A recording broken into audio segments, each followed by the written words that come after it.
food, baseball food, pizza, wings, and beer.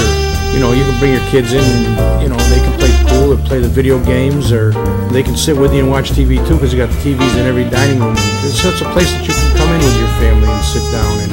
And again, it's family oriented because it's family owned. When you walk in here, it's like a TV show, Cheers. Everybody knows your name. And you can expect that from in here because everybody knows everybody else. The Sideline Guys back at sidelineguys.recordernews.com, brought to you, as always, by Crystal Ristorante, 72 Lion Street in Amsterdam. The disembodied head possibly floating alongside me is Mark Robarch. I'm Adam Schinder. Welcome to my green screen nightmare. Hey, high school baseball. Let's get back to talking about that. We haven't had much of it to talk about thanks to Mother Nature, and there may not be much to talk about again this week with the forecast not looking good.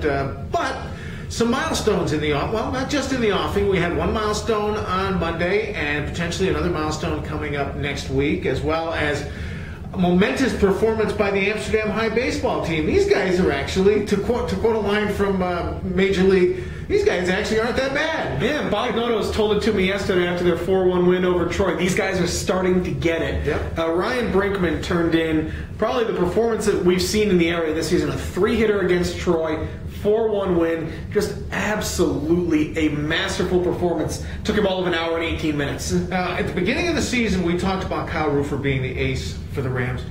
I'm starting to wonder, is that accurate anymore? Because Brinkman has been consistently good the entire season. Rufer's been good as well, don't get me wrong, but he's shown some of the same chinks in the armor he had last year where he's susceptible to the bad inning, and that's something Brinksy hasn't had to deal with at all this season. No, I would take level of competition slightly.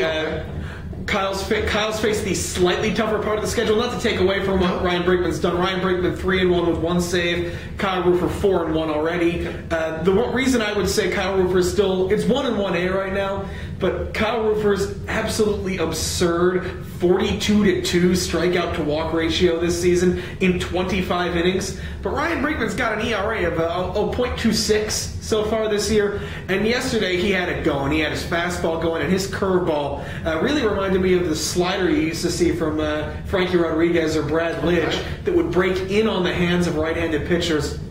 Threw a couple to get some big strikeouts that he'd throw it inside and it would just dive under guys' hands. It was a beautiful thing to watch. And let's not put all the credit on the pitching, though. I mean, there's been some timely offense. I mean, you've got different heroes coming up every game this year. Yeah, this is a team, I know Bob Noto told you earlier this season, this team likes to swing the bats. Absolutely. And they are getting power from spots in the lineup you just don't see in high school baseball. I mean, Brinkman and Rufer are givens. They're supposed to be not only the pitching aces of this team, but they're also the big bats on the team as well. But basically, you've got them in the 3 and 4 hole, but from 1 to 9, you've got guys that can produce. Yeah, Ethan Castells, the guy usually playing out of the 6th hole who's hitting really well. They've got some power out of Brian Watrous, who hit a home run yesterday. I think he was as shocked by that as anybody else. Bobby Noto, the 9-hole hitter, hit a 3-run home run last week. Tommy Miller, who's been playing a bit between first base and center field, depending on who's pitching.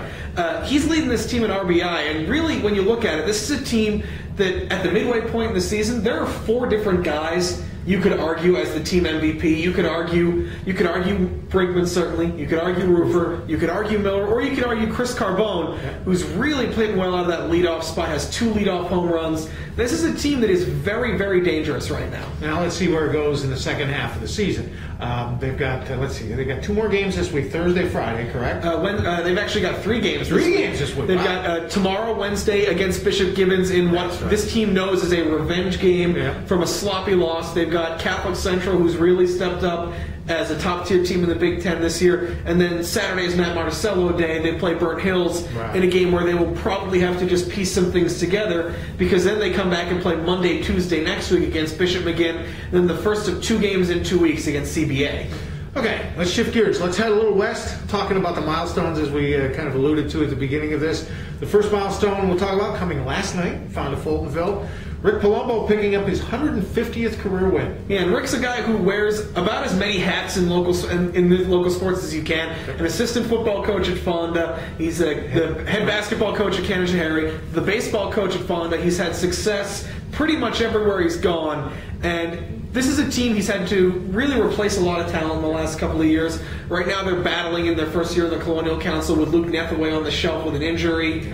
So for him to get this, really one of the good, real good baseball coaches in the area, and one of the good guys, really good guy, and he's really deserving of this. I mean, but you look at Rick Palumbo, 150 wins, about 15 miles west of him. There's a guy, and about 400 or 500 wins more, and Craig Phillips, who sometime you would assume in the next week and a half. He's at 647 now. Will continue to extend his New York State all-time high school baseball coaching wins record when he gets his 650th win. And right now it's on track, believe, for him to get that 650th win on Monday.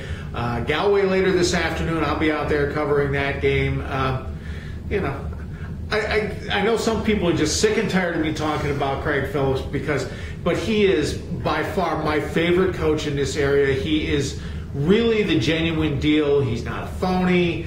He legitimately cares about the kids. He will speak his mind.